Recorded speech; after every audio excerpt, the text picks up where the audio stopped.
എല്ലാ ഇന്റർവ്യൂസും എല്ലാം ഇരുന്ന് കാണും. അപ്പോഴും എവിടെയൊക്കെയോ എന്നോട് ക്ഷമിക്കാൻ ഒരു ബുദ്ധിമുട്ട് എവിടേക്കോ ഉള്ള പോലെ. ബുദ്ധിമുട്ടുണ്ട്. പക്ഷെ മനുഷ്യനായിരിക്കുന്നിടത്തോളം കാലം ക്ഷമിക്കുക എന്ന് പറയുന്നതാണ് ഏറ്റവും ടഫസ്റ്റ് ആയിട്ടുള്ള തിങ്. അത് ഏറ്റവും കൂടുതൽ ക്ഷമിക്കാൻ പറ്റാത്തത് നമ്മൾക്ക് ഏറ്റവും അടുത്ത് നിൽക്കുന്ന ആളുകളോടാണ്. നമ്മളിപ്പോൾ ഈ ധ്യാന കേന്ദ്രങ്ങളിലും പറയുന്നത് നിങ്ങൾ ക്ഷമിക്കുക. ക്ഷമിച്ചാൽ നിന്റെ മനസ്സിലെ കെട്ടുപാടുകൾ അഴിക്കപ്പെടുകയും പൂർണ്ണതയിലേക്ക് അല്ലെങ്കിൽ ഓപ്പൺ ആവാൻ പറ്റുകയും ഓപ്പൺ ആവാൻ പറ്റുള്ളൂ. അപ്പോൾ ഒരു പെർഫോമർ എന്നുള്ള രീതിയിൽ ഒരു ക്ഷമിച്ച് മുന്നേറിയില്ലെങ്കിൽ അയാൾക്ക് ഓപ്പൺ ആവാൻ പറ്റില്ല. ഓപ്പൺ ആവാൻ പറ്റാത്ത ഒരാൾക്ക് പെർഫോം ചെയ്യാൻ പറ്റില്ല. ഞങ്ങൾ അവസാന സമയങ്ങളിൽ ഡാഡി ഇപ്പോൾ മരിക്കുന്ന സമയം വരെ ആ സമയം ഞങ്ങളെല്ലാവരും ഒരുമിച്ചായിരുന്നു കുറച്ച് കാലം ട്രാവൽ ചെയ്തിരുന്നത്. കാരണം എന്നെ ഒറ്റയ്ക്ക് വിടാനുള്ള ഒരു ധൈര്യം ഇല്ലാത്തത് കൊണ്ടും ഫാമിലി ഉണ്ടായിരിക്കുന്ന സമയത്ത് നമ്മൾ ഒരുപാട് പ്രശ്നങ്ങളിൽ ചെന്ന് പെടില്ലല്ലോ. അല്ലെങ്കിൽ നമ്മൾ ചെയ്യുന്നതാണ് ശരി എന്നുള്ള ഒരു ധാരണയിൽ മറ്റുള്ളവർ പറഞ്ഞാലും നമ്മൾ മനസ്സിരിക്കില്ല, നമ്മൾ അംഗീകരിക്കില്ല, അക്സെപ്റ്റ് ചെയ്യില്ല. പിന്നീട് കുറച്ച് കഴിയുമ്പോൾ നമുക്ക് തന്നെ മനസ്സിലാവും നമ്മൾ പറയുന്നത് ക്ലിയർ അല്ലല്ലോ. അപ്പോൾ ഞാൻ തന്നെ യുജിനോടും പിന്നീടുള്ള പടങ്ങളിൽ അത് മാറ്റി ചെയ്താലോ നമുക്ക്.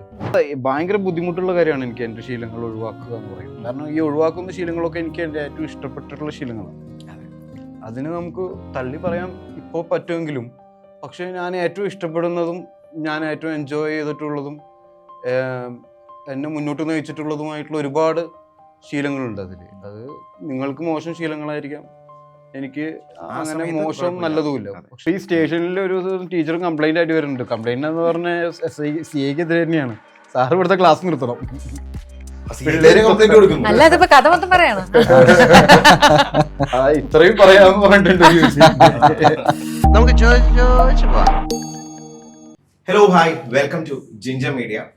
ചോദിച്ചു പോകാം. ഇന്ന് നമ്മൾ ചോദിച്ചു പോകുന്നത് ഈ വരുന്ന 11th ജൂലൈ 11th തിയേറ്ററിൽ ഹിറ്റ് ചെയ്യാൻ പോകുന്ന ഫിലിം. അപ്പോൾ ഈ ഫിലിമിൻ്റെ ട്രെയിലർ ആക്ച്വലി ഈ പറയുന്നൊരു കപ്പിൾ ഓഫ് ഡേയ്സ് ബാക്ക് നമ്മൾ കണ്ടു. ട്രെയിലർ കണ്ടപ്പോൾ നമ്മൾ ഭയങ്കര എക്സ്പെക്ടേഷനിൽ നമ്മൾ ഇരിക്കുകയാണ്. ഇനിയിപ്പം വെൽക്കമിങ് ഈ ഒരു ടീമിനെ നമ്മൾ വെൽക്കം ചെയ്യാൻ പോകുന്നത്. ആൻഡ് ഹലോ, സൂത്രവാക്യം എന്ന് പറയുന്ന സിനിമയാണ് 11th തിയേറ്ററിൽ നമ്മൾ എല്ലാവരും ഫസ്റ്റ് ഡേ കാണാൻ പോകുന്നത്. And Shine Tom, Vency and the writer Rijin bro, hello, welcome. പറയൂ, എന്താണ് സെക്കൻഡ് ഡേ തേർഡ് ഡേ തിയേറ്ററിൽ റിവ്യൂ എടുക്കാൻ വരുന്നതുകൊണ്ട് ഫസ്റ്റ് ഡേ നമ്മൾ തീർച്ചയായിട്ടും ഉണ്ടാവില്ല, നമ്മുടെ ഒരു ടീം ഉണ്ടാവില്ല.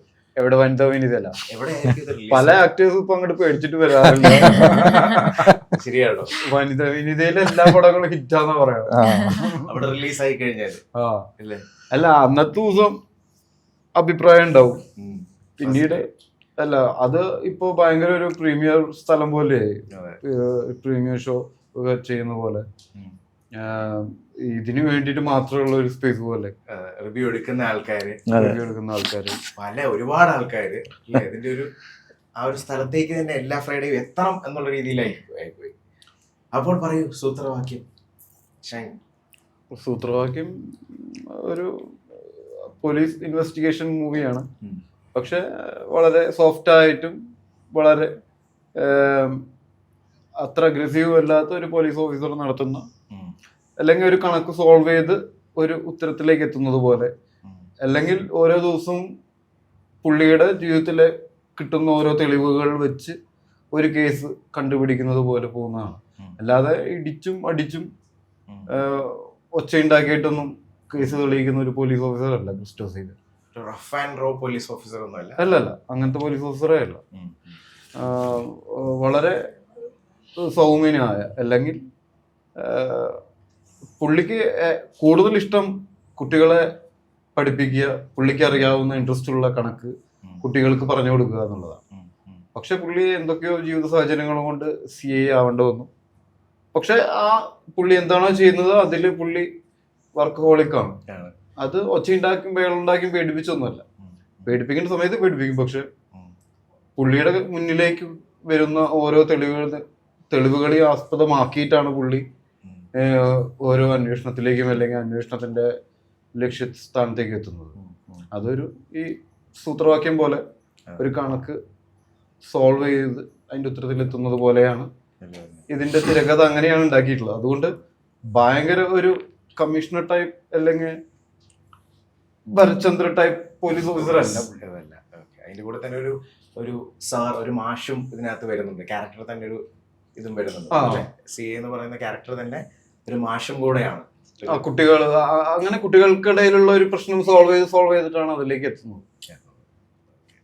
അപ്പൊ അങ്ങനെ നോക്കുമ്പോൾ ഒരു ടീച്ചറാണ് ഈ അതെ, നിമിഷ എന്ന് പറയുന്ന ഒരു ടീച്ചറിന്റെ ക്യാരക്ടറാണ്. ആ. ടീച്ചർക്ക് ഏറ്റവും വെല്ലുവിളി ഈ സാറ് നടത്തുന്ന ഒരു ട്യൂഷൻ ക്ലാസ് ആണ്. ചോദിക്കാൻ വിളിക്കരുത്. അതെ അതെ. അപ്പം ടീച്ചറിന്റെ ക്ലാസ്സിൽ പിള്ളേരൊന്നും കാണാറില്ല, എല്ലാവർക്കും ഇവിടെയാണ് താല്പര്യം. കാരണം പൊന്നാനിയിൽ അങ്ങനത്തെ സിറ്റുവേഷൻസ് ഉണ്ട്. ആ. അവിടെ ഒരുപാട് കോളേജുകളുണ്ട്, ഈ പാരൽ കോളേജുകൾ. സ്കൂളിൽ പോണേക്കാട്ടും കൂടുതൽ താല്പര്യത്തില് വീട്ടുകാർ വിട്ടിരുന്നത് പാരൽ കോളേജിലാണ്. ചൈതന്യ എന്ന് പറഞ്ഞിട്ടുള്ള കോളേജ്, വിജയ കോളേജ്. അതായത് പൊന്നാനി പഞ്ചായത്തിലായിരിക്കും എനിക്ക് തോന്നുന്നത് ഏറ്റവും കൂടുതൽ സ്കൂളുകൾ ഉള്ളതും അതിന് ചുറ്റുപറ്റി പാരൽ കോളേജ് ഉള്ളതും. അപ്പൊ ഈ ട്യൂഷൻ സെന്ററിലേക്ക് നിർബന്ധമായിട്ട് പോകണം, സ്കൂളിലേക്കാട്ട് കമ്പൽസറി. അവിടെ പഠിക്കാൻ കൂടുതൽ പഠിപ്പിക്കും. അവിടെ പോയി കഴിഞ്ഞാൽ പാസ്സാവും, നല്ല മാർക്ക് കിട്ടും എന്നുള്ളത് പോലെ. നമ്മുടെ തൃശ്ശൂർ PC തോമസിന്റെ അവിടേക്ക് പോകാനായിരിക്കും കൂടുതലും ഒരു കാലത്ത് ഉണ്ടായിരുന്നു. അങ്ങനെ എൻട്രൻസ് കോച്ചിങ്ങിന് പോകുമ്പോൾ ആ കോച്ചിങ് ക്ലാസ്സിനായിരിക്കും കൂടുതൽ പ്രാധാന്യം. അതുപോലത്തെ ഒരു സിറ്റുവേഷനാണ് ഇവിടെയും കഥയിലുള്ളത്. സ്കൂളിലേക്ക് പിള്ളേര് എത്തുന്നില്ല, ക്ലാസ്സിലേക്ക്, ട്യൂഷൻ സെന്ററിലേക്കാണ്. പാരന്റ്സിനും അത് തന്നെയാണോ വിശ്വാസം? അതെ, അതാണ് പ്രശ്നം. അത് ശരിക്കും അങ്ങനെ സിറ്റുവേഷൻസ് ഉണ്ട്. ട്യൂഷനെ വിടാനാണ്, ട്യൂഷന് പോകണം നിർബന്ധമായിട്ട്. പക്ഷെ സ്കൂളിൽ ക്ലാസ് പോയില്ലേ കുഴപ്പമില്ല. അപ്പം ഇതിൽ ആ ടീച്ചർ ഒരു ഡിഫറെന്റ് ഒരു ലുക്കും ക്യാരക്ടർ ഓൾസോ ഇതുവരെ ചെയ്തതിൽ എല്ലാ ക്യാരക്ടേഴ്സും ഞാൻ ചെയ്യുമ്പോൾ കുറച്ചൊരു സട്ടിൽ ആയിട്ടുള്ള പരിപാടി, എല്ലാം കുറച്ചൊരു ഓവർ ദ പേസ് ക്യാരക്ടേഴ്സ് ആയിരിക്കും. അപ്പൊ അതിൽ നിന്ന് വ്യത്യസ്തമായ ഒരു ടീച്ചർ എന്ന് പറയുമ്പം ഒരു അടക്കവും ഒതുക്കമൊക്കെ വേണമല്ലോ. അതെ, ദൃഢത വേണമല്ലോ. അങ്ങനത്തെ ഒരു ടീച്ചറാണ്. പക്ഷെ ടീച്ചറുടെ പ്രശ്നം ഇതാണ്. അപ്പം അങ്ങനെ മുന്നോട്ട് പോകുന്ന ഒരു കഥ, അതിൽ പിന്നീട് സംഭവിക്കുന്ന കുറച്ച് കാര്യങ്ങളും അതില്. അപ്പൊ ഈ സ്റ്റേഷനിൽ ഒരു ടീച്ചർ കംപ്ലൈന്റ് ആയിട്ട് വരുന്നുണ്ട്. കംപ്ലൈന്റ് എന്ന് പറഞ്ഞാൽ CA ഇത് തന്നെയാണ്, സാറ് ഇവിടുത്തെ ക്ലാസ് നിർത്തണം, പിള്ളേര് കംപ്ലൈന്റ് കൊടുക്കുന്നു. അല്ല, അതിപ്പോ കഥ മൊത്തം പറയണം. ഇത്രയും പറയാന്ന് പറഞ്ഞിട്ടുണ്ട്. അതായത് ക്ലാസ്സിലേക്ക്, ടീച്ചറെ ക്ലാസ്സിൽ പിള്ളേര് ഇരിക്കുന്നില്ല. അപ്പൊ സാറ് ഇവിടുത്തെ പഠിപ്പ് നിർത്തണം. പഠിപ്പ് നിർത്തിയാലാണ്, അല്ല ട്യൂഷൻ എടുക്കുന്നത് നിർത്തണം, എന്നാലേ ക്ലാസ്സിലേക്ക് പിള്ളേര് വരും. പിള്ളേര് വന്നില്ലെങ്കിൽ ടീച്ചർക്ക് ഒരു അഭിമാനക്കുറവാണ്, അല്ലെങ്കിൽ ഒരു മോശല്ലേ. മാനേജ്മെന്റ് എന്ത് വിചാരിക്കും, ടീച്ചറുടെ ക്ലാസ്സിൽ പിള്ളേര് ഇരിക്കുന്നില്ല, ഈ തല എണ്ണീറ്റ് ജോലി പോകുന്ന അവസ്ഥയൊക്കെ ഉണ്ടല്ലോ. പിള്ളേര് ക്ലാസ്സിൽ കയറിയില്ലെങ്കിൽ ടീച്ചർക്ക് ജോലി പോകുന്നുള്ള സിറ്റുവേഷൻ ഉണ്ട്. പിന്നെ ഒരു നാണക്കേട് പോകണം. പഠിക്കുന്ന സ്കൂളിൽ വരാതെ എല്ലാം മറ്റേ ട്യൂഷൻ സെന്ററിൽ പോയി പഠിക്കുന്നു എന്നുള്ള സാധനം വരുമ്പോൾ സ്റ്റേഷനിൽ ഒന്ന് കംപ്ലൈന്റ് ചെയ്യുന്നത് CAക്ക് തന്നെയാണ്. അത് കൊള്ളാം, നല്ല ഇത്. അപ്പൊ അങ്ങനെ നോക്കുമ്പോ അങ്ങനത്തെ സാറിനെ കണ്ടിട്ടുള്ളത് ഇവരാണ്, ഈ എഴുത്തുകാരനും ശരിക്കും ഒരു പോലീസ് ഓഫീസർ ഇവർക്ക് ക്ലാസ് എടുത്തിട്ടുണ്ടെന്നാ പറയണത്. നമ്മളെടുത്ത ക്ലാസ് ഒക്കെ വേറെ പോലീസ് ഓഫീസർ. ഇതിന്റെ ഡബിങ് പ്രോസസ് ഒക്കെ ഏത് ടൈമായിരുന്നു? ഇത് റീഡബ് ചെയ്തിട്ടുണ്ടായിരുന്നു, പക്ഷെ എനിക്കൊന്നും ഇല്ല, ഇത് ഞാൻ ഹൈദരാബാദിൽ നിന്ന് ഡബ് ചെയ്തു. അപ്പോൾ ഒരുപാട് നമുക്ക് ഡബിങ്ങിന് ഒരുപാട് പ്രശ്നങ്ങൾ നമ്മൾ കേട്ടിട്ടുണ്ട്, വ്യക്തത വരുന്നില്ല. അതുകൊണ്ട് തന്നെ ഈ പടമൊക്കെ ആവുന്ന സമയത്ത് ഞാൻ യുജിനോട് ചോദിക്കും, വ്യക്തമാണോ, അല്ലെങ്കിൽ ഞാൻ പറയുന്ന ഡയലോഗ് വ്യക്തമാണോ, അങ്ങനെ ഓരോ ക്ലാരിറ്റി വരുത്തിയിട്ട് തന്നെയാണ് ഡബ് ചെയ്തത്. 2 ദിവസം കൊണ്ട് ഡബ് ചെയ്ത് തീർത്ത ചിത്രമാണ്. ഹൈദരാബാദ് നമ്മൾ തെലുങ്ക് പടത്തിന്റെ ഷൂട്ടിങ്ങിന്റെ ഇടയിൽ. ശരി. ഇത് എനിക്ക് തോന്നുന്നു ഒരു സെറ്റ് ഓഫ് കുറച്ച് മൂവീസ് വീണ്ടും ഷൈൻ്റെ തന്നെ ഇൻട്രസ്റ്റ് എടുത്ത് നമുക്കത് റീഡബ് ചെയ്യാമെന്ന് പറഞ്ഞിട്ടുണ്ടായിരുന്നു അല്ലേ? ഞാൻ ഏഞ്ചൽ 16 ഡബ് ചെയ്തു, മീഷ ഡബ് ചെയ്തു. അങ്ങനെ റീഡബ് ചെയ്തു. നമ്മൾക്ക് നമ്മുടെ വോയിസ് വ്യക്തമല്ല എന്നുള്ളത് നമുക്ക് പെട്ടെന്ന് പ്രകടമാവില്ല. മറ്റുള്ളവർ പറഞ്ഞാലേ നമുക്ക് മനസ്സിലാവുള്ളൂ. അത് ഡബ് ചെയ്യാനിരിക്കുമ്പോൾ അവര് പ്രത്യേകം പറയണം. പിന്നെ നമ്മുടെ സംസാരം കേട്ട് പരിചയമായി കഴിഞ്ഞാൽ നമുക്ക് പെട്ടെന്ന് മനസ്സിലാവും, ജഡ്ജ്മെന്റ് കിട്ടും. പക്ഷെ പുതിയൊരാളുകൾക്ക് ചിലപ്പോൾ അങ്ങനെ കിട്ടിക്കോളണമെന്നില്ല. ഇപ്പൊ ഈ കാസർഗോഡ് ഭാഗത്തുള്ള ആളുകൾ പെട്ടെന്ന് വന്ന് സംസാരിക്കാൻ നമുക്ക് മനസ്സിലാവില്ല. പക്ഷെ അവരായിട്ട് ഒരുപാട് ഇടപഴകി കഴിഞ്ഞാൽ അവർ സംസാരിക്കുന്നത് എന്താണെന്ന് നമുക്ക് മനസ്സിലാവും. പക്ഷെ പടത്തിന് നമുക്ക് എപ്പോഴും ഫസ്റ്റ് കേൾക്കുമ്പോൾ തന്നെ മനസ്സിലാവണ്ടേ. ഒരുപാട് തവണ റിപ്പീറ്റ് ചെയ്തിട്ട് കേട്ട് മനസ്സിലാക്കാൻ പറ്റില്ലല്ലോ സിനിമ. ഫസ്റ്റ് എക്സ്പീരിയൻസ് തന്നെ വ്യക്തത ഉണ്ടാവണം. അതുകൊണ്ട് ഡബിങ് എപ്പോഴും ഭയങ്കര ബുദ്ധിമുട്ടുള്ള പ്രോസസ്സാണ് എന്നെ സംബന്ധിച്ച്. കാരണം സംസാരത്തിൽ ക്ലാരിറ്റി വരുത്തുക എന്ന് പറഞ്ഞു കഴിഞ്ഞാൽ എന്റെ ധാരണ എല്ലാ ക്യാരക്ടറിനും ആ ക്ലാരിറ്റിയുടെ ആവശ്യമില്ല. ഇപ്പൊ എല്ലാവരുടെയും സംസാരം ക്ലിയർ അല്ലല്ലോ. കുമാരി ക്യാരക്ടറിനകത്ത് ആക്ച്വലി അത്ര വലിയ അപ്പോ ഭയങ്കര ക്ലാരിറ്റി കൊടുത്തു കഴിഞ്ഞാൽ അതൊരു ഭയങ്കര പോളിഷ്ഡ് ആയ അല്ലെങ്കിൽ ഭയങ്കര അക്ഷരസ്ഫുടതയുള്ള ആളുകളല്ലല്ലോ എല്ലാവരും. അങ്ങനെ ഒരു ധാരണ ഇടയിലുണ്ടായിരുന്നു. പക്ഷെ അത് പിന്നീട് എല്ലാ ക്യാരക്ടറിലും വന്നു. നമ്മളൊരു സംഭവം നമ്മൾ തുടർന്ന് ചെയ്തു കൂടുമ്പോൾ നമ്മൾക്ക് തന്നെ തോന്നുകയാണ് അത് നമ്മൾ പറയുന്നതാണ് ശരി, അല്ലെങ്കിൽ നമ്മൾ ചെയ്യുന്നതാണ് ശരി എന്നുള്ള ഒരു ധാരണയില് മറ്റുള്ളവർ പറഞ്ഞാലും നമ്മൾ മനസ്സിലാക്കില്ല, നമ്മൾ അംഗീകരിക്കില്ല, അക്സെപ്റ്റ് ചെയ്യില്ല. പിന്നീട് കുറച്ച് കഴിയുമ്പോൾ നമുക്ക് തന്നെ മനസ്സിലാവും നമ്മൾ പറയുന്നത് ക്ലിയർ അല്ലല്ലോ. അപ്പോൾ ഞാൻ തന്നെ യുജിനോടും പിന്നീടുള്ള പടങ്ങളിൽ അത് മാറ്റി ചെയ്താലോ നമുക്ക്. പിന്നീട് ഇപ്പൊ ഈ ഇടയ്ക്ക് മാറ്റി ചെയ്ത അങ്ങനത്തെ ചിത്രങ്ങളാണ് ഏഞ്ചൽ 16 മീഷൊക്കെ. കേട്ടു തുടങ്ങുമ്പോൾ നമുക്ക് എല്ലാം മാറ്റി ചെയ്യാൻ തോന്നും. അതാണ് ഡബിങ്ങിന്റെ ഒരു പ്രത്യേകത എന്ന് പറഞ്ഞാൽ നമ്മൾ കറക്ഷൻ ചെയ്തു തുടങ്ങി കഴിഞ്ഞാൽ എല്ലാം കറക്റ്റ് ആയിട്ടുണ്ട്. കാരണം ആ റെൻഡറിങ് രീതിയും അതിൽ കൊടുക്കുന്ന എനർജിയും ഒക്കെ വ്യത്യാസം ഉണ്ടായിരിക്കും. ശബ്ദം തന്നെ മാറിയിട്ടുണ്ടായിരിക്കും. ശബ്ദം ഓരോ ദിവസങ്ങളും വ്യത്യസ്തമായിരിക്കും. അത് ഓരോ മാസം കഴിയുമ്പോഴും വ്യത്യാസം ഉണ്ടായിരിക്കും. അത് ഒന്ന് നമ്മൾ പറയുന്ന കാര്യത്തിലുള്ള വ്യക്തമായ ഒരു നിലപാട് അല്ലെങ്കിൽ ചിന്താഗതി, ഒരു കാഴ്ചപ്പാടിലുള്ള വ്യത്യാസവും നമ്മുടെ ശബ്ദത്തിലും നമ്മുടെ സംസാരത്തിലൊക്കെ ശൈലിയിലും വരും. ഇപ്പം വിൻസി ആണെങ്കിലും ആദ്യമൊക്കെ കുറച്ച് ക്യാരക്ടേഴ്സ് ചെയ്യുമ്പോൾ ഒരേ രീതിയിലുള്ള ക്യാരക്ടേഴ്സ് ചെയ്യുമ്പോൾ വിൻസിക്ക് അത് ഒന്നും തോന്നിയില്ല. പക്ഷെ പിന്നെ കുറച്ച് നാളുകൾക്ക് ശേഷം ബാക്കിലേക്ക് നോക്കിയപ്പോൾ അതൊക്കെ ഓൾമോസ്റ്റ് ഒരു സെയിം കൈൻഡ് ഓഫ് ക്യാരക്ടർ ആണല്ലോ എന്ന് തോന്നിയിട്ടുണ്ടെന്ന് പറഞ്ഞു. റിയലൈസേഷന്റെ ഭാഗമായിട്ട് തന്നെയാണ് ഈ പറഞ്ഞതുപോലെ തന്നെ. ഇതിപ്പം എൻ്റെ ഈ പറഞ്ഞ പോലെ ഞാൻ പറയുന്ന ഡയലോഗ്സിന്റെ രീതിയാണെങ്കിലും ആ ഒരു പേസ് ആണെങ്കിലും ഒന്നല്ലെങ്കിൽ ഒരു സ്ട്രോങ് ക്യാരക്ടർ അല്ലെങ്കിൽ ഒരു പൊട്ടിത്തെറിച്ച ക്യാരക്ടർ, ഒരു ബബ്ലി ക്യാരക്ടർ, ഇത് രണ്ടും അല്ലാതെ വേറെ ആർക്കും ഞാൻ അങ്ങനത്തെ ഒരു ഞാൻ എന്നെ അങ്ങനെ എക്സ്പ്ലോർ ചെയ്തിട്ടില്ല ഇൻ സിനിമാസ്.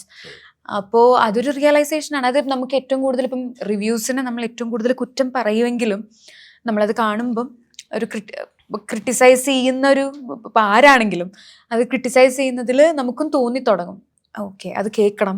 കാരണം എന്താണെന്ന് വെച്ച് കഴിഞ്ഞാൽ ശരിയാണ്, വേറെ ഒന്നും നമ്മൾ എക്സ്പ്ലോർ ചെയ്യുന്നില്ല, നമ്മളൊന്നും എക്സ്പ്ലോർ ചെയ്യുന്നില്ല, ഒരു ആക്ടർ എന്ന നിലയ്ക്ക് വേറെ പേസസ് ഒന്നും എക്സ്പ്ലോർ ചെയ്യുന്നില്ല. പിന്നെ എത്രയോ പേര് പറഞ്ഞിട്ടുണ്ട് ഞാൻ പറയുന്ന ശൈലി അത് എല്ലായിടത്തും സെയിം ആയ പോലെ തോന്നുന്നുണ്ട്. അപ്പൊ ഇതിൽ മനഃപൂർവ്വം ആ ഒരു ടീച്ചറിന്റെ ഒരു ഇത്തിരി മെച്യൂരിറ്റി സൗണ്ടിൽ കൊണ്ടുവരാൻ ശ്രമിക്കുന്നുണ്ട്. ബാക്കി എല്ലാത്തിലും ഒരേ ഒരു ത്രോ ചെയ്യാൻ എളുപ്പം, എനിക്ക് എനർജി ത്രോ ചെയ്യാൻ എളുപ്പം, പക്ഷെ ഉള്ളിലോട്ട് എടുക്കാൻ ഭയങ്കര ബുദ്ധിമുട്ടുള്ള.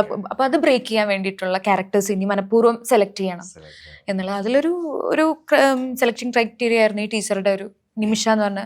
കാരണം ടീച്ചേഴ്സ് ഡെഫിനറ്റ്ലി അത്രയും പൊട്ടിത്തെറിച്ച് എന്നുവെച്ചാൽ അവര് കുട്ടികളോട് പെരുമാറും എന്നല്ലാതെ ഇൻ ക്യാരക്ടർ അവർക്കും അവരുടേതായിട്ടുള്ള ഒരു അടക്കം ഉണ്ടാവും, മെച്യൂരിറ്റി ഉണ്ടാവും. യെസ്, ഞാൻ ഷാനിപ്പോൾ പറഞ്ഞതായിട്ട് ലേറ്റ് ചെയ്ത് എനിക്ക് തോന്നുന്നു ഒരു 1 month ബാക്ക് എനിക്കൊന്ന് ഫാദറിൻ്റെ ഒക്കെ അല്ലെങ്കിൽ ആക്സിഡൻ്റ് ഒക്കെ മുമ്പ് സിഫയിൽ വെച്ചിട്ട് ഫാമിലി ഫുൾ ഉണ്ടായിരുന്നു. ഷൈൻ ഉണ്ടായിരുന്നു, സിഫ ലിസ്റ്റിന്റെ സ്കൂൾ ഉണ്ടായിരുന്നല്ലോ, അവിടെ ഡബിങ് ആ ടൈമിൽ എല്ലാവരും ഉണ്ടായിരുന്നു. അപ്പോൾ മേളി ഞങ്ങളൊരു ക്ലാസ് ഒക്കെ തിരിച്ചു വന്നു. ഷൈൻ നീ ഇവിടെ ഉണ്ടോ? ഞാൻ പറഞ്ഞു ഞാൻ ഇവിടെ ഒരു ക്ലാസ് ഒക്കെ എടുക്കാൻ പോകും. അപ്പോൾ എല്ലാവരും ഉണ്ടായിരുന്നു. അപ്പം ഭയങ്കര സൗത്ത് സ്റ്റുഡിയോ സിഫ, അതെ സൗത്ത് ഇന്ത്യ ഫിലിം ലിസ്റ്റിന്റെ. അപ്പോൾ അവിടെ നിൽക്കുമ്പോഴും ഷൈൻ പറഞ്ഞ് നമ്മുടെ സോമൻജ ഉണ്ടായിരുന്നല്ലോ ആ സമയത്ത് ചോദിക്കുന്നുണ്ട്, ഷൈൻ തന്നെ ചോദിക്കുന്നുണ്ട് ഇത് നമുക്കൊന്ന് എടുത്താലോ ഇതൊന്ന് എടുത്താലോ എന്നൊക്കെ 2 പ്രാവശ്യം ചോദിക്കുന്നു. അപ്പൊ തന്നെ ആ ഒരു ടൈം തന്നെ ആക്ച്വലി അപ്പോൾ എല്ലാവരും ഹാപ്പിയാണ് അവിടെ, ഫാമിലി ഫുൾ. ഐ മീൻ അനിയൻ ഉണ്ടായിരുന്നു, ഫാദർ ഉണ്ടായിരുന്നു. ഞങ്ങൾ അവസാന സമയങ്ങളിൽ ഡാഡി ഇപ്പോൾ മരിക്കുന്ന സമയം വരെ ആ സമയം ഞങ്ങൾ എല്ലാവരും ഒരുമിച്ചായിരുന്നു കുറച്ചു കാലം ട്രാവൽ ചെയ്തിരുന്നത്. കാരണം എന്നെ ഒറ്റയ്ക്ക് വിടാനുള്ള ഒരു ധൈര്യം ഇല്ലാത്തത് കൊണ്ടും ഫാമിലി ഉണ്ടായിരിക്കുന്ന സമയത്ത് നമ്മൾ ഒരുപാട് പ്രശ്നങ്ങളിൽ ചെന്ന് പെടില്ലല്ലോ. തീർച്ചയായിട്ടും കുറെ വലകളിൽ നിന്ന് അവർ നമ്മളെ സേവ് ചെയ്യും. അപ്പോൾ അതുകൊണ്ട് തന്നെ അവരെപ്പോഴും നമ്മുടെ കൂടെ ഉണ്ടായിരുന്നു. അങ്ങനെയുള്ള ഒരു സിറ്റുവേഷനിലാണ് അത് കണ്ടത്. ഡബിങ്ങിനാണെങ്കിലും എൻ്റെ കൂടെ വരും, ഷൂട്ടിങ്ങിനും വരും. അപ്പം ഇങ്ങനെ പറയണ്ടേ ഒരു മാറ്റമുണ്ട്, ഒരു ചേഞ്ച് ഉണ്ട്, ഒരു റൈറ്റ് ട്രാക്കിലാണ് പോകുന്നതെന്നൊക്കെ. പിന്നെ നമ്മളൊരു ക്യാരക്ടർ ചെയ്ത് കഴിഞ്ഞാൽ നമുക്ക് അധികവും പിന്നീട് വരുന്നത് അതുമായി ബന്ധപ്പെട്ടിട്ടുള്ള ക്യാരക്ടേഴ്സും അതേ ശൈലിയിലുള്ള ക്യാരക്ടേഴ്സും. ഇപ്പൊ ഭീഷ്മപുറം കഴിഞ്ഞിട്ട് സമയത്തും കുറുപ്പ് കഴിഞ്ഞ സമയങ്ങളിലും അതേപോലത്തെ ക്യാരക്ടേഴ്സ് സിമിലർ ആയിട്ടുള്ള സ്വഭാവം അല്ലെങ്കിൽ സംസാര രീതിയും അല്ലെങ്കിൽ അത്രയും എനർജിയുള്ള ക്യാരക്ടേഴ്സ് ഇങ്ങനെ അടുപ്പിച്ചടുപ്പിച്ച് വന്നുകൊണ്ടിരിക്കും. അപ്പോൾ കുറെയൊക്കെ നമുക്ക് റിജക്ട് ചെയ്യാൻ പറ്റില്ല. കാരണം നമുക്ക് ഡെയിലി വർക്ക് അല്ലെങ്കിൽ പടം ചെയ്യണമല്ലോ, അതാണ് കൂടുതൽ താല്പര്യം. പിന്നെ അതുകൊണ്ടാണ് ഈ സിമിലർ ആയിട്ട് വരുന്നത് ഒരേപോലത്തെ കഥാപാത്രങ്ങളും എങ്കിലും. പിന്നെ നമ്മൾ ഒരാളുടെ സംസാരം എന്തൊക്കെയാണെങ്കിലും അതിൽ ഒരുപാട് സിമിലാരിറ്റീസ് വരും. ഒരേ ആളുടെ ശബ്ദം തന്നെയാണല്ലോ. പിന്നെ ഉപയോഗിക്കുന്ന ശൈലിയിലും പിന്നെ സിറ്റുവേഷനിലൊക്കെ ഉണ്ടാകുന്ന വ്യത്യാസങ്ങൾ കൊണ്ടാണ് ശബ്ദത്തിനുണ്ടാവുന്ന മാറ്റങ്ങൾ നമ്മൾ ട്രൈ ഔട്ട് ചെയ്യുന്നത്. പിന്നെ ഡബിങ് ഈ വെരി ഡിഫിക്കൽട്ട് ആയിട്ടുള്ള ഒരു പരിപാടിയാണ്. കാരണം ഷൂട്ട് ചെയ്യുന്ന സമയത്ത് വരുന്ന പോലത്തെ സൗണ്ട് വരികയില്ല. അതുകൊണ്ട് തന്നെ ലൈവ് സൗണ്ട് എടുക്കുന്ന സിനിമകൾ കുറച്ചും കൂടി രസമായിരിക്കും കേൾക്കാൻ. പക്ഷെ എപ്പോഴും അത് ക്ലിയർ ആയിക്കൊള്ളണമെന്നില്ല. ഈ അന്നേ റസൂൽ ആദ്യം റിലീസ് ചെയ്ത സമയത്ത് ആർക്കും മനസ്സിലായ ആൾക്കാർ പറയും ആരുടെയും സംസാരം ക്ലിയർ അല്ല, കാരണം റിയൽ ആയിട്ട് റെക്കോർഡ് ചെയ്തിട്ടുള്ളതാണ്. അതിന് ഭയങ്കര സ്പീഡ് വ്യത്യാസമുണ്ട്, അതിന് ഭയങ്കര ഒരു സംസാര രീതിയുണ്ട്. അത് ഈ മൈക്കിന്റെ മുന്നിൽ നിന്ന് നമ്മൾ ഭയങ്കര പോളിഷ്ഡ് ആയിട്ട് പറയുമ്പോൾ ഭയങ്കര വ്യക്തമാക്കിയിട്ടാണ് നമ്മൾ, അത്രയും ക്ലിയർ ആയിരുന്നില്ല ആദ്യം. പക്ഷെ പിന്നീട് ആൾക്കാർക്ക് ലൈവ് സൗണ്ട് പടങ്ങൾ കണ്ട് അത് പരിചയമായി. ഇതിപ്പോ ഒരു റിയൽ ഇൻസിഡന്റ് എന്ന് വേണമെങ്കിൽ പറയാലോ അതിന്. പക്ഷെ നമ്മൾ ആഡ് ഓൺ ചെയ്ത കുറച്ചല്ല മൂവി എന്നുള്ള നിലയ്ക്ക് തീർച്ചയായിട്ടും നമ്മൾ എന്തെങ്കിലും ആഡ് ചെയ്യാം. അപ്പൊ അതില് ഇപ്പൊ പറയുന്ന ഒരു സിറ്റുവേഷൻ ആഡ് ചെയ്യുന്നു പറഞ്ഞു. അതല്ലാതെ ക്യാരക്ടർ വൈസ് നോക്കുമ്പോൾ ഇപ്പം ഷൈന കാസ്റ്റ് വന്നപ്പോൾ ആഡ് ഓൺ ചെയ്ത് എന്തെങ്കിലും സ്പെഷ്യൽ നമുക്കിങ്ങനെ ശരിക്കും തുറന്നു പറയുകയാണെങ്കിൽ യൂജിനാണ് ആ സമയത്തുള്ള ഈ വ്യക്തത കുറവ് എന്നുള്ള ഒരു സംഭവം നമ്മൾ ഡിസ്കസ് ചെയ്യപ്പെട്ടിരുന്നു കാസ്റ്റിംഗ് സമയത്ത്. കാരണം ഒരു അധ്യാപകനാണ്, ഇപ്പം പോലീസുകാരനാണ്. അധ്യാപകൻ എപ്പോഴും സ്ഫുടതയോടെ സംസാരിക്കേണ്ട ഒരാളാണ്. തീർച്ചയായിട്ടും. അപ്പൊ ഇതൊരു പ്രശ്നമായി വരുമോ എന്നുള്ളൊരു സംഭവം നമ്മൾ ഇങ്ങനെ ഒരു ചെറിയ കൺഫ്യൂഷൻ ഉണ്ടായിരുന്നു. പക്ഷെ നമുക്ക് ഇപ്പോ ഇത് റീഡബ് ചെയ്ത പടമല്ല അത്. പക്ഷെ ട്രെയിലറിന്റെ അടിയിലുള്ള ഭൂരിഭാഗം കമന്റ്സും എന്ത് ക്ലാരിറ്റിയോടുകൂടിയാണ് ഷൈൻ സംസാരിക്കുന്നത് എന്നുള്ളതാണ്. അപ്പൊ നമുക്ക് ഷൂട്ടിംഗ് സമയത്താണെങ്കിലും അങ്ങനത്തെ ഒരു ഇഷ്യൂവും എനിക്ക് തോന്നുന്ന ആള് ഡയറക്ടറുടെ കഴിവാണ്. ആള് കുറെ മോൾഡ് ചെയ്ത് ഒരു അധ്യാപകന്റെ മാനറിസത്തിലേക്ക് അദ്ദേഹത്തിനെ കൊണ്ടുവന്നുകൊണ്ട് അത് ആള് കൃത്യമായിട്ട് ഡെലിവർ ചെയ്തിട്ടുണ്ട്. അതാണ് ഒരു ഡയറക്ടറുടെ മെയിൻ ജോലി, ഒരാളെ മോൾഡ് ചെയ്ത്. അത് ആക്ടർ എന്നല്ല, ക്യാമറമാൻ ആണെങ്കിലും ആ സെറ്റിൽ വർക്ക് ചെയ്യുന്ന ഓരോരുത്തരെയും അയാൾ ഉദ്ദേശിക്കുന്ന രീതിയിൽ മോൾഡ് ചെയ്ത് പണിയെടുപ്പിക്കാൻ പറ്റണം. അതിനെയാണ് ഡയറക്ഷൻ എന്ന് പറയാം, സംവിധാനം ചെയ്യുക. അത് ഒരു നല്ല സംവിധായകനുള്ള ഏറ്റവും നല്ല ക്വാളിറ്റിയാണ്. പല സമയങ്ങളിലും നമ്മൾക്ക് അതിനോട് മല്ലിടേണ്ടി വരും, അല്ലെങ്കിൽ തർക്കിക്കേണ്ടി വരും. അതല്ല, ഇതാണ് ശരി. എന്നാലും പുള്ളി വിടാതെ പിടിക്കുമ്പോ പിന്നെ നമ്മൾ അതന്നെ നിവൃത്തിയുള്ളൂ. നമ്മൾ അതാണ് മെയിൻ ആയിട്ട് ഒരു ആക്ടർ ചെയ്യേണ്ടത്. അനുസരണയുള്ള ഒരു കുട്ടീനെ പോലെ ആയിരിക്കും ഡയറക്ടർ. ശരിക്കും ഷൈന പറയുമ്പോലെ ഒരു ഫീൽ ഒരു ഇപ്പം ജസ്റ്റിംഗ് ബോഡി ഇപ്പം വിൻസെന്റ് പറഞ്ഞു നമ്മളൊരു നല്ല മാറ്റത്തെ ആൾക്കാരെ റെസ്പെക്ട് ചെയ്യും വളരെ നല്ല രീതിയിൽ. It's in A very positive not. അത് വിൻസി പറഞ്ഞപ്പോഴും എനിക്ക് ഐ ഫീൽ സോ ഗുഡ്. അയാളുടെ മാറ്റത്തെ റെസ്പെക്ട് ചെയ്യുന്നു. അല്ലെങ്കിൽ ശരിക്കും ഇപ്പൊ ഹൗ ഡു ഫീൽ? ഭയങ്കര ഹാപ്പിയാണ് എനിക്ക്. എന്താ പറയാ, ഞാൻ ഇപ്പം നമ്മൾ ഈ ഒരു ഇഷ്യൂ കഴിഞ്ഞിട്ടും ഞാൻ കണ്ടിന്യൂസ്ലി ഇദ്ദേഹത്തെ വാച്ച് ചെയ്യുന്ന സെൻസ് എല്ലാ ഇന്റർവ്യൂസും എല്ലാം ഇരുന്ന് കാണും. അപ്പോഴും എവിടെയൊക്കെയോ എന്നോട് ക്ഷമിക്കാൻ ഒരു ബുദ്ധിമുട്ട് എവിടേക്കോ ഉള്ള പോലെ. ബുദ്ധിമുട്ടുണ്ട്, പക്ഷെ മനുഷ്യനായിരിക്കുന്നിടത്തോളം കാലം ക്ഷമിക്കുക എന്ന് പറയുന്നതാണ് ഏറ്റവും ടഫസ്റ്റ് ആയിട്ടുള്ള. അത് ഏറ്റവും കൂടുതൽ ക്ഷമിക്കാൻ പറ്റാത്തത് നമ്മൾക്ക് ഏറ്റവും അടുത്ത് നിൽക്കുന്ന ആളുകളോടാണ്. ഇപ്പൊ അമേരിക്കനോടൊക്കെ എനിക്ക് ക്ഷമിക്കാൻ പറ്റും, അല്ലെങ്കിൽ ഇസ്രായേലിനോടും ഇറാനോടൊക്കെ. പക്ഷെ അടുത്തുള്ള ആളോട് ക്ഷമിക്കുക എന്ന് പറഞ്ഞു കഴിഞ്ഞാൽ ഭയങ്കര ടഫ് ജോബാണ്. പക്ഷെ ക്ഷമിക്കുന്ന സമയത്തും നമ്മൾ ക്ഷമിച്ച്, എന്നാലും പൂർണ്ണമായിട്ട് ക്ഷമിക്കാൻ പറ്റില്ല. നമ്മളിപ്പോ ഈ ധ്യാന കേന്ദ്രങ്ങളിലും പറയുന്നത് നിങ്ങൾ ക്ഷമിക്കുക. ക്ഷമിച്ചാൽ നിന്റെ മനസ്സിലെ കെട്ടുപാടുകൾ അഴിക്കപ്പെടുകയും പൂർണ്ണതയിലേക്ക് അല്ലെങ്കിൽ ഓപ്പൺ ആവാൻ പറ്റുകയും ഓപ്പൺ ആവാൻ പറ്റുള്ളൂ. അപ്പൊ ഒരു പെർഫോമർ എന്നുള്ള രീതിയിൽ ഒരു ക്ഷമിച്ച് മുന്നേറിയില്ലെങ്കിൽ അയാൾക്ക് ഓപ്പൺ ആവാൻ പറ്റില്ല. ഓപ്പൺ ആവാൻ പറ്റാത്ത ഒരാൾക്ക് പെർഫോം ചെയ്യാൻ പറ്റില്ല. അപ്പൊ ഈ പെർഫോമൻസിനെ ലാക്ക് ചെയ്യുന്നതായിട്ടുള്ള എന്താണെങ്കിലും അത് നമ്മളിൽ ഉണ്ടാവാൻ പാടില്ല. ഇപ്പോ ഒരാളുടെ കാല് പിടിക്കണമെങ്കിലും ഒരാളെ തൊഴുതു നിൽക്കണമെങ്കിലും അത് നിന്റെ പെർഫോമൻസിന് വേണ്ടിയിട്ടാണെങ്കിൽ അത് നമ്മൾ ചെയ്തേ പറ്റുള്ളൂ. കാരണം അതാണ് നമുക്ക് ഏറ്റവും ഇഷ്ടമുള്ള കാര്യം. അതൊരു സെൽഫിഷ് ആയിട്ടുള്ള തിങ്ങാണ്. എനിക്ക് വേണ്ടിയിട്ട് തന്നെയാണ് ഞാൻ മറ്റുള്ളവരോട് ക്ഷമിക്കുന്നത്. എനിക്ക് നന്നാവാൻ, അല്ലെങ്കിൽ ഞാൻ ചെയ്യുന്നത് നന്നാവാൻ, എനിക്ക് ചെയ്യുന്നത് എളുപ്പമാക്കാൻ. അപ്പൊ അതിലൊരു സ്വാർത്ഥത ഉണ്ട്. അതെ, അത് വേണമെങ്കിൽ ഒരു ഒരു ഒരു ക്യൂട്ട് ഈഗോ എന്ന് വേണമെങ്കിൽ പറയാം. അത് ഈഗോ എപ്പോഴും നല്ലതാണ്. അത് ഈ ഇപ്പം നമ്മുടെ തന്നെ പല ശീലങ്ങളും ചിലപ്പോൾ നമ്മൾ തന്നെ അത് ഒഴിവാക്കിയത് കൊണ്ട് തന്നെ നമുക്ക് പല നേട്ടങ്ങളും സംഭവിക്കുന്നുണ്ട്. അങ്ങനെ നോക്കുമ്പോൾ ഈ ഒരു സ്റ്റേജിൽ തീർച്ചയായിട്ടും അതും ഒരു കാരണമാണോ ഈ നമ്മൾ അക്സെപ്റ്റ് ചെയ്യാൻ? അതെ, ഭയങ്കര ബുദ്ധിമുട്ടുള്ള കാര്യമാണ് എനിക്ക് എൻ്റെ ശീലങ്ങൾ ഒഴിവാക്കുക എന്ന് പറയുന്നത്. കാരണം ഈ ഒഴിവാക്കുന്ന ശീലങ്ങളൊക്കെ എനിക്ക് എൻ്റെ ഏറ്റവും ഇഷ്ടപ്പെട്ടിട്ടുള്ള ശീലങ്ങളാണ്. അതിനെ നമുക്ക് തള്ളി പറയാൻ ഇപ്പോൾ പറ്റുമെങ്കിലും, പക്ഷെ ഞാൻ ഏറ്റവും ഇഷ്ടപ്പെടുന്നതും ഞാൻ ഏറ്റവും എൻജോയ് ചെയ്തിട്ടുള്ളതും എന്നെ മുന്നോട്ട് നയിച്ചിട്ടുള്ളതുമായിട്ടുള്ള ഒരുപാട് ശീലങ്ങളുണ്ട് അതിൽ. അത് നിങ്ങൾക്ക് മോശം ശീലങ്ങളായിരിക്കാം, എനിക്ക് അങ്ങനെ മോശം നല്ലതുമില്ല. പക്ഷെ ഇപ്പോഴും എനിക്കത് നല്ല ശീലങ്ങളും അല്ലെങ്കിൽ എനിക്ക് ഏറ്റവും ഇൻട്രസ്റ്റിംഗ് ആയിട്ടുള്ള ശീലങ്ങളൊന്നും പറയാം ആ അവസ്ഥ. പക്ഷെ അങ്ങനെ നിൽക്കുമ്പോൾ തന്നെ അതിനെ ഉപേക്ഷിക്കേണ്ട അവസ്ഥ ഭയങ്കര ടഫാണ്. പക്ഷെ അതിന്ന് മാറുക എന്ന് പറയുന്നത് വലിയൊരു കാര്യമാണ്. മാറുക എന്ന് പറഞ്ഞാൽ ഭയങ്കര ടഫായിട്ടുള്ള പരിപാടിയാണ്. കാരണം അത് ശീലമാണ്, അതൊരു കുറ്റമല്ല എന്നെ സംബന്ധിച്ച്. അത് ഞാൻ എന്നോട് തന്നെ ചെയ്യുന്നതായിരിക്കാം, ഞാൻ എന്നോടും എൻ്റെ ദേഹത്തോടും ചെയ്യുന്നതായിരിക്കാം, എങ്കിൽ കൂടി അതൊരു ശീലമാണ്. രാവിലെ എഴുന്നിട്ട് ചായ കുടിക്കണ്ട എന്ന് നിങ്ങളുടെ അടുത്ത് ഒരാൾ പറയുന്നു പോലെ തന്നെയാണ്. അല്ലെങ്കിൽ കാപ്പി കുടിക്കണ്ട, പഞ്ചസാര ഇടാതെ കാപ്പി കുടിക്കണം, അല്ലെങ്കിൽ ഉപ്പിടാതെ കഞ്ഞി കഴിക്കണം എന്ന് പറയുന്നത് പോലെ തന്നെയാണ് ഈ ശീലം. അത് മാറ്റുക എന്ന് പറഞ്ഞാൽ ഭയങ്കര ടഫാണ്. തീർച്ചയായിട്ടും അത് അതുകൊണ്ട് തന്നെ നമുക്ക് എല്ലാവർക്കും ഹാപ്പി ആവാനും പറ്റുന്നുണ്ട്. മനഃപൂർവ്വം തെറ്റുകളും എല്ലാ കാര്യങ്ങളും ഒക്കെ നമുക്ക് അക്സെപ്റ്റ് ചെയ്യാനൊക്കെ പറ്റുന്നുണ്ട്. അതുപോലെ തന്നെ മീൻസ് ശരിയാണ് ചോദിച്ചത്, ഇപ്പം ലുക്ക് വൈസ് ഇപ്പൊ എനിക്ക് തോന്നുന്നു ഒരുപാട് മാറ്റങ്ങൾ വരുത്താൻ സ്വയമേ ഇഷ്ടമുള്ള ഒരു വ്യക്തിയാണ് മീൻസ്. ഇപ്പൊ എനിക്ക് തോന്നുന്നു വരാൻ ഓക്കെ ഡിയർ മൂവിയിലും ഉണ്ട്, പക്ഷെ അൺഫോർച്ചുനേറ്റ്ലി നമുക്കത് സ്റ്റാർട്ട് ചെയ്തിട്ടില്ല, മൂവി സ്റ്റാർട്ട് ചെയ്തിട്ടില്ല. ലുക്ക് വൈസ് ഇതിലും വളരെ ഡിഫറെന്റ് ആയിട്ടുള്ള ലുക്ക്. അപ്പൊ ഈ നേരത്തെ ഞാൻ പറഞ്ഞ ക്യാരക്ടറുടെ ഡിഫറൻസിയേഷൻ പോലെ തന്നെ ലുക്കിലും ഒരുപാട് സ്വയം നമ്മൾ ട്രൈ ഔട്ട് ചെയ്യാൻ താല്പര്യപ്പെടുന്നു. ഉറപ്പായിട്ടും. കാരണം എന്താന്ന് വെച്ച് കഴിഞ്ഞാൽ നമുക്ക് തന്നെ നമ്മളെ സെയിം ഒരു ഇതിൽ ഒരു ഫിസിക് ആണെങ്കിലും അല്ലെങ്കിൽ ഒരു ഔട്ട്ലുക്കിലാണെങ്കിലും സെയിം കാര്യം ചുരുണ്ടുമുടി തന്നെ എല്ലാത്തിലും കണ്ടു കഴിഞ്ഞാൽ എനിക്ക് തന്നെ ഒരു ഡിഫറൻസ് ഫീൽ ചെയ്യില്ല. അപ്പം എവിടെയെങ്കിലുമൊക്കെ എന്തെങ്കിലുമൊക്കെ ഡിഫറൻസ് കൊണ്ടുവരണം എന്നുള്ളതാണ്. ഇപ്പൊ കുറച്ച് വെയിറ്റ് ഒക്കെ പുട്ട് ഡൗൺ ചെയ്തു, അപ്പം അതൊക്കെ ഇതിന്റെ ഒരു ഭാഗമായിട്ടാണ്. But at the right time right characters വരിക എന്നുള്ളത് തന്നെയാണ് അൾട്ടിമേറ്റ്.